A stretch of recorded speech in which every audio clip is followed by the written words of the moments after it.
I'm sure most of you have seen that meme of the lonely mouse eating M&Ms all by himself with sad piano music playing in the background. I was that mouse this semester.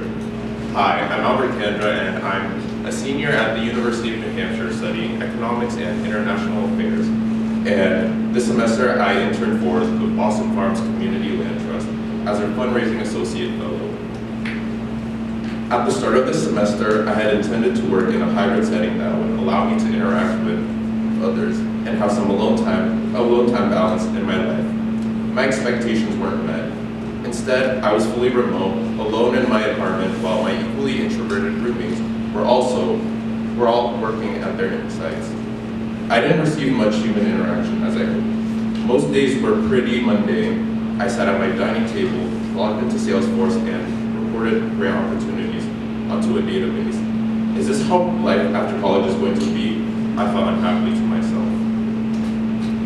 Feeling I was missing out on something, I started going to the George Sherman Union at BU. I started working at cafes to immerse myself in a proper social setting, while maximizing productivity to complete the weekly 2-page essays for SITP. But it does get lonely after a while. I grew up pretty shy and introverted, so this wasn't new for me. But hey, us introverts, we have superpowers that extroverts don't have. We are observant and do some of our best work alone. People often boast about having a bigger circle and great experiences. Society has convinced us that the more friends we have, the better, and that having no friends makes us loners. However, society doesn't teach us that it's also good to do things on your own, and these were lessons I learned as well. One day when I was sitting on the green light, AirPods in and listening to music, I was observing groups of BU students around me, and suddenly I felt this wave of loneliness crashing over me. It hit me that I'm always doing things by myself. What am I doing wrong? I thought to myself. I felt I was a loser with no friends. I even applied pressure on myself to befriend more people in my cohort and make friends. However, that loneliness fizzled away.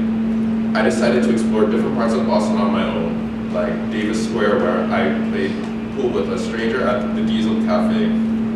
I even explored Jamaica Plain, where I roamed around the Arboretum and thrifted at a Goodwill. I even went on runs on different paths along the Charles River that are now recorded on Strava. I realized I enjoy my own company more and that I get to do whatever I want at my own pace. I don't need to cater to anybody else but myself. I also don't need to have all the friends in the world to fit in. I learned that an important part of adulting is to embrace the mouse moments that you have as you navigate the work-life balance of attending a 9-to-5 job while completing adult duties.